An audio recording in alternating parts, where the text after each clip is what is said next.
नमस्कार दोस्तों, पिछले कुछ समय से इलेक्शन कमीशन बहुत ही महत्वपूर्ण है और न्यूज़ में बना हुआ है। सबसे पहले ये न्यूज़ में बना था कि जब अरुण गोयल जी ने एकदम अपना रिज़ाइन कर दिया था।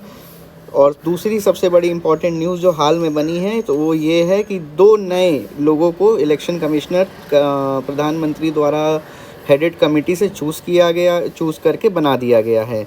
ये 2 नए जो ब्यूरोक्रेट्स जिनको बनाया गया है उनमें से एक हैं ज्ञानेश कुमार जी हैं, ये रिटायर्ड ब्यूरोक्रेट हैं, और दूसरे हैं सुखबीर सिंह संधू।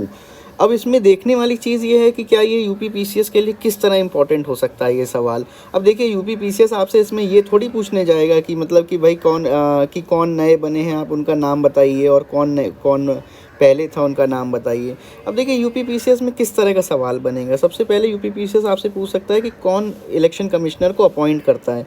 तो देखिए, इस बार जो इलेक्शन कमिश्नर अपॉइंट हुए हैं वो एक पहली बार ऐसा हुआ है कि in accordance with the chief election commissioner and other election commissioner appointment conditions of service terms of office act 2023, जो कि गवर्नमेंट पिछले दिसंबर में लाई थी, उसके अकॉर्डिंग इस बार इनका सिलेक्शन किया है। इस एक्ट के अनुसार जो एक सिलेक्शन कमेटी बनाई गई है उसको हेड करते हैं हमारे माननीय प्रधानमंत्री, और यूनियन मिनिस्टर एक जो नॉमिनेट करते हैं प्रधानमंत्री द्वारा, और लीडर ऑफ अपोजिशन।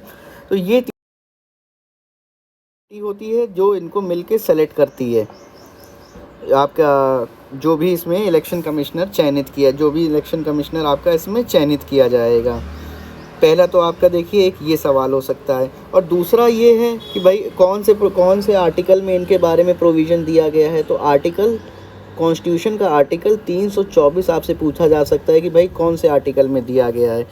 देखिए, प्रोविजंस कौन से आर्टिकल्स में हैं। आर्टिकल 324 से 329 तक, और पार्ट 15 में इलेक्शन के बारे में दिया गया है।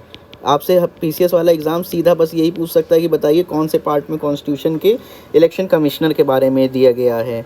ठीक है, फिर उसके बाद यही मतलब ये वाला इस तरह से क्वेश्चन आ जाता है कि पावर कहाँ से डिराइव होती है, और फिर इनका टेन्योर क्या होता है कि भाई इनका टेन्योर कितने साल तक का होता है, कितनी एज तक के लिए इनको इलेक्शन कमिश्नर अपॉइंट किया जाता है, और फिर इनको इनको अगर निकालना होता है, अगर इनको सर्विसेज से निकालना होता है तो उसका प्रोसीजर क्या होता है, ये पूछा जा सकता है। देखिए, इम्पीचमेंट जो टर्म है इनका, रिमूवल का जो प्रोसीजर है वो होता बिल्कुल सुप्रीम कोर्ट जजेस की तरह ही है, पर इनको आप इम्पीचमेंट नहीं कहा जाता है। इनके रिमूवल को इम्पीचमेंट नहीं कहा जाता है। इम्पीचमेंट शब्द जो है वो कॉन्स्टिट्यूशन में इनके लिए इस्तेमाल नहीं किया गया इलेक्शन कमिश्नर्स के लिए, ये ध्यान रखने वाली चीज़ है। और दूसरा, पीसीएस का एग्ज़ाम में आपसे ये भी बेसिक चीज़ें पूछी जा सकती हैं कि भाई ईवीएम के बारे में आपको बताइए, ईवीएम बताइए, वीवीपैट जो इन्होंने इंट्रोड्यूस किया है, जो जब आप वोट देने जाते हैं तो एक पर्ची उसमें निकलती है जिसमें जो वहीं बैलेट बॉक्स में जमा होती जाती है, कि जहाँ कहीं संदेह होता है कि भाई मतलब इलेक्शन कमीशन को डाउट होता है या फिर कोई भी पॉलिटिकल पार्टी सवाल उठाती है तो वीवीपैट के द्वारा काउंटिंग करी जाती है, और उसके बेसिस पे फिर वोट काउंट किए जाते हैं लास्ट में। फ़िलहाल के लिए इतना इलेक्शन कमीशन, अगर आप जब भी आप अपनी तैयारी करें और जब भी आप इलेक्शन कमीशन के बारे में पढ़ें तो अपना आप माइंडसेट इस तरह से बनाइएगा कि इन सवालों के जवाब आप ढूंढिएगा कि ये सवाल आप कहाँ से, मतलब क्या क्या सवाल बन सकते हैं और क्या क्या हैं।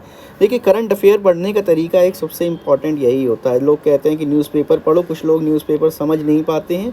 आपको लिंकेजेस ड्रॉ करनी आनी चाहिए कि आप उसमें से लिंकेजेस कैसे बनाते हैं। जो अब इलेक्टोरल बॉन्ड की न्यूज़ अगर आप पढ़ेंगे तो इलेक्टोरल बॉन्ड में आपको ये नहीं देखना होता है कि भाई किस पार्टी को कितना मिला। आपको ये थोड़ी याद रखना है, आपको ये याद रखना है कि इलेक्टोरल बॉन्ड पीसीएस के लिए सिर्फ इतना याद रखना है कि कौन से साल में इसको लॉन्च किया गया था, और कितने करोड़ तक का चंदा दिया जा सकता था, और कि सिर्फ बैंक के माध्यम से दिया जाता था या कैश के माध्यम से दिया जा सकता था। तो कुल मिला के जब भी आप पीसीएस की तैयारी करें तो आप अपने आप से ये सब सवाल पूछें। जब आप ये सब सवाल पूछेंगे तो आपको लिंकेजेस ड्रॉ करना आ जाएगा, जो कि करंट अफेयर की तैयारी में सबसे महत्वपूर्ण हिस्सा होता है कि आप लिंकेजेस कैसे ड्रॉ कर रहे हैं। जितना आसान आप लिंकेजेस ड्रॉ करना सीख जाएंगे तो आपका करंट अफेयर की तैयारी सबसे ज़्यादा ऐसे ही कंप्लीट हो जाएगी। इस वीडियो के लिए इतना धन्यवाद। और जब भी इलेक्शन कमीशन पढ़ें आप अपने तैयारी के बीच में, तो कृपया इन सवालों को आप ध्यान में रखिएगा और कोशिश कीजिएगा कि इन सवालों के जवाब आप ढूंढें, ताकि आपके पीसीएस एग्ज़ाम आपको जब इस इलेक्शन कमीशन के ऊपर क्वेश्चन आए, और जो कि इस बार बहुत ही ज़्यादा प्रोबेबल है कि भाई इलेक्शन कमीशन के ऊपर एक सवाल आएगा, और अगर आया तो आप अगर ये इस तरह से पढ़ेंगे तो आप उसको सॉल्व करने में बहुत आपको आसानी होगी। धन्यवाद।